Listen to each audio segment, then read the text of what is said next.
তার ধর্ম গ্রহণ করে নাই, সেই মানুষগুলোই নবী করিম সাল্লাল্লাহু আলাইহি সাল্লামকে আল আমিন উপাধিতে ভূষিত করেছে। তিনি কখনো বিশ্বাস ভঙ্গ করার মানুষ না। তিনি যখন মক্কা থেকে হিজরত করে মদিনায় আসেন, যেই মক্কার মানুষদের অত্যাচারে নিপীড়নে নিজের মাতৃভূমি ফেলে রেখে অজানার উদ্দেশ্যে নতুন একটা ভূমিতে মদিনার উদ্দেশ্যে তিনি বের হয়ে যেতে হচ্ছে, সেরকম কঠিন একটা পরিস্থিতিতে সিচুয়েশনে তিনি যখন তার অত্যন্ত কাছের স্নেহভাজন আলী রাদিয়াল্লাহু তাআলা আনহুকে যখন ডেকে বললেন, আলী, আমি যে কোনো মুহূর্তে মক্কা ত্যাগ করব, কিন্তু তুমি ত্যাগ করতে পারবে না। তুমি 3 দিন মক্কা অবস্থান করবে, এরপর তুমি মদিনায় ফেরত আসবে। কেন অবস্থান করবে? নবী সাল্লাল্লাহু আলাইহি ওয়াসাল্লাম বললেন, তোমার 3 দিনে কিছু কাজ আছে, কাজগুলো আমি বুঝিয়ে দিচ্ছি। কাজ হলো, দীর্ঘদিন পর্যন্ত মক্কার মানুষেরা নবী সাল্লাল্লাহু আলাইহি ওয়াসাল্লামকে আল আমিন এবং বিশ্বস্ত হিসাবে সার্টিফিকেট দিয়ে, উপাধি দিয়ে, টাইটেল দিয়ে তার কাছে তাদের সব মূল্যবান সম্পদগুলো জমা রাখতেন। নবী সাল্লাল্লাহু আলাইহি ওয়াসাল্লাম বললেন আলী রাদিয়াল্লাহু তাআলাকে যে আমি তো চলে যাচ্ছি, কাউকে বলে যেতে পারছি না, সঙ্গোপনে রাতের অন্ধকারে আমাকে মক্কা ছাড়তে হচ্ছে। আমার কাছে মানুষের যে সমস্ত আমানত আছে, কেউ স্বর্ণ মুদ্রা রেখেছেন, কেউ হয়তো রৌপ্য মুদ্রা রেখেছেন, কেউ হয়তো কোনো অলংকার রেখেছেন, কেউ হয়তো অন্য কোনো অ্যাসেট রেখেছেন, এই জিনিসগুলো তোমাকে আমি বুঝাই দিচ্ছি, এটা অমুকের, এটা তমুকের, এটা অমুকের, এগুলো যার যারটা তার কাছে বুঝিয়ে দিবে, তারপর তুমি মক্কা ত্যাগ করবে। আপনি চিন্তা করুন, যে মানুষগুলোর অত্যাচারে তাকে তার মাতৃভূমি ছেড়ে চলে যেতে হচ্ছে, কবে ফিরবেন, আদৌ ফিরতে পারবেন কিনা জানেন না। যে মানুষগুলোর নিপীড়নে তিনি তার এলাকা ছাড়তে হচ্ছে, সেই মানুষগুলোর অধিকারটা ওই সময়টাতেও সংরক্ষণ করার পরে সতর্ক ছিলেন। এবং কোরআনে আল্লাহ তাআলা পরিষ্কারভাবে তার প্রতি আয়াত নাযিল করেছেন, ওয়ালা ইয়াজরিমান্নাকুম শানআনু কওমিন আলা আল্লা তা'দিলু ই'দিলু হুয়া আকরাবু লিত-তাকওয়া। তোমার সাথে কারোর শত্রুতা থাকতে পারে, তোমার সাথে কারোর ভিন্ন মত থাকতে পারে, কেউ তোমার প্রতিপক্ষ হতে পারে, এটা জীবনের অংশ। সবাই সব সময় সব মানুষ এক মতের হয় না, হবে না। তো তোমার ভিন্ন মতের, তোমার ধর্ম বিশ্বাসের বাইরে, তোমার দলের বাইরে, তোমার আদর্শের বাইরে যে মানুষগুলো আছে, এই মানুষগুলো তোমার দলের না, তোমার মতের না, তোমার ধর্মের না। এই কারণে তাদের প্রতি তুমি বেইনসাফি করবে, এই অধিকার তোমাকে দেওয়া হয় নাই। হতে পারে তোমার শত্রু, হতে পারে তোমার প্রতিপক্ষ, হতে পারে তোমার বিরুদ্ধে, কিন্তু তার প্রতিও তোমাকে ইনসাফ করতে হবে। এই নির্দেশ কার? আল্লাহ। স্বয়ং কোরআনে আল্লাহ তাআলা বলেছেন, ওয়ালা ইয়াজরিমান্নাকুম শানআনু কওমিন আলা আল্লা তা'দিলু। কারোর প্রতি শত্রুতা আছে, সেজন্য তুমি তার প্রতি বেইনসাফ করতে পারবে না, এই সুযোগ নাই।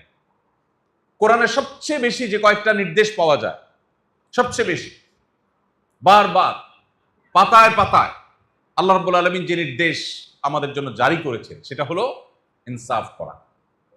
অন্তত 40 বার কোরআনে কারিমে 40 বার আল্লাহ রাব্বুল আলামিন আমাদেরকে ইনসাফ করার নির্দেশ জারি করেছেন বিভিন্ন জায়গায়। কোথাও কোথাও আদল শব্দটি ব্যবহার করা হয়েছে, কোথাও কিসত শব্দটি ব্যবহার করা হয়েছে, কোথাও অন্য কোনো প্রতিশব্দ ব্যবহার করা হয়েছে, কিন্তু বারবার কোরআনে আমাদেরকে আল্লাহ স্মরণ করিয়ে দিয়েছেন আমরা যেন ইনসাফ করি, আমরা যেন ন্যায় বিচার করি। এই ন্যায় বিচার, এই ইনসাফ আমরা সাধারণত মনে করি এটা তো যারা বিচারক তাদের কাজ। প্রত্যেকটা মানুষ প্রতিদিন অসংখ্যবার তার জীবনে ন্যায় বিচারের প্রশ্ন আসে। আজকে সকাল থেকে এই যে রাত হলো, এই পুরো সময়ের মধ্যে আপনার অন্তত কয়েকবার করে ন্যায় বিচার করবার প্রশ্ন আপনার সামনে এসেছে। আপনার সন্তানদেরকে যখন আপনি ভালোবাসবেন, তাদেরকে কোনো উপহার উপঢৌকন দিবেন, গিফট দিবেন, সেখানে আপনার ন্যায় বিচারের প্রশ্ন আছে। আপনি যখন মসজিদে প্রবেশ করেছেন, আপনার সাথে আরো লোকজন প্রবেশ করেছে, এখানেও ন্যায় বিচারের প্রশ্ন আছে।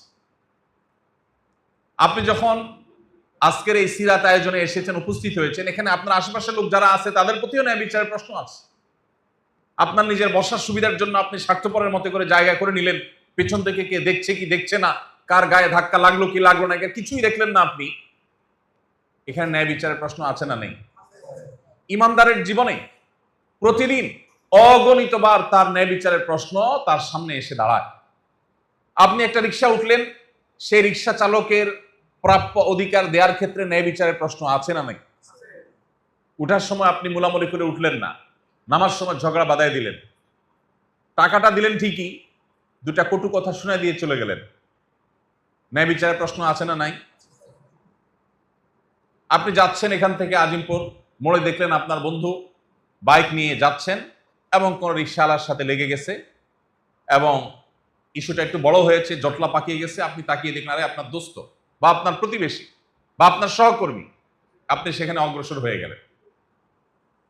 আপনি আগে থেকে আপনার বন্ধু যেহেতু, আপনার পরিচিত লোক যেহেতু, আগে থেকে আপনি বায়াসড, এখন চোখ বন্ধ করে আপনি তার পক্ষ হয়ে রিকশাওয়ালার সাথে তর্ক জড়িয়ে দিলেন। ন্যায় বিচারের প্রশ্ন আছে না নাই? আপনার বন্ধু অন্যায় করার পর যদি আপনি সেখানে গিয়ে বলতে পারেন দোস্ত ভুলটা তোমার হয়েছে, চলো এটাকে স্বীকার করে মিটমাটের ব্যবস্থা নেই,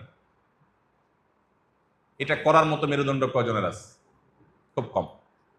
প্রিয় ভাইরা আমার, আজ ন্যায় বিচারের যে সংকট আমাদের ঘরের অভ্যন্তর থেকে নিয়ে, রাস্তাঘাট থেকে নিয়ে, অফিস আদালত থেকে নিয়ে রাষ্ট্রের সর্বোচ্চ পর্যায় পর্যন্ত প্রত্যেকটা সেক্টরে, প্রত্যেকটা জায়গায় যে পরিমাণ ন্যায় বিচারের সংকট আছে, এই ন্যায় বিচারের সংকট মোকাবেলা করার সবচেয়ে সহজ পথ হলো মুহাম্মদ সাল্লাল্লাহু আলাইহি সাল্লামকে চর্চা করা, তার সিরাত অধ্যয়ন করা, তার অনুকরণ অনুসরণ করা এবং তাকে আমাদের জীবনে প্রাসঙ্গিক করে তোলা। সমাজকে পরিবর্তন করবার জন্য এর চাইতে কার্যকর আর কোনো পথ আমাদের সামনে খোলা নেই। আপনি পৃথিবীতে অনেক সমাজ পাবেন যেই সমাজে ন্যায় বিচারের অনেক সুন্দর সুন্দর উদাহরণ আছে। আপনি যদি পশ্চিমে চলে যান, পূবে চলে যান, ইউরোপ আমেরিকাতে চলে যান, আপনি দেখবেন ন্যায় বিচারের দারুণ দারুণ উদাহরণ আছে। তারা সবাই কিউ মেনটেন করে চলাফেরা করে, বাসে উঠবে সবাই নিজ নিজ দায়িত্বে লাইনে দাঁড়িয়ে গেছে, কেউ কারোর সাথে ধাক্কাধাক্কি করছে না। এরকম ন্যায়সঙ্গত আচরণের বহু দৃষ্টান্ত পাবেন। কিন্তু সেই সমাজেই আবার দেখবেন অসংখ্য অগণিত অবিচার চলছে, যেগুলো হয়তো আপনার আমার চোখে বা দৃষ্টিতে ধরাও পড়ছে না। সেই সমাজের মানুষ তাদের ট্যাক্সের টাকায় যখন ফিলিস্তিনের নিরীহ মানুষের উপরে বোমা মারা হয়, তখন তারা মুখে কুলুপ এঁটে বসে থাকে। ন্যায় বিচার না অবিচার? অবিচার। মুহাম্মদ সাল্লাল্লাহু আলাইহি সাল্লামের আদর্শের বাইরে পৃথিবীতে যত চকচকে তকতকে, যত আদর্শ, যত সৌন্দর্য আপনি দেখবেন, সেটার একটা লেয়ার অনেক সুন্দর দেখা গেলেও তার পেছনের লেয়ার অনেক কালো, নিকষ কালো, অন্ধকার। আপনি যদি সকল লেয়ারে উজ্জ্বলতা আশা করেন, সকল লেয়ারে সৌন্দর্য আশা করেন, তাহলে মুহাম্মদ সাল্লাল্লাহু আলাইহি সাল্লামকে চর্চার কোনো বিকল্প পথ আপনার সামনে খোলা নেই। আস-সুন্নাহ ফাউন্ডেশন, উম্মার স্বার্থে সুন্নাহর সাথে।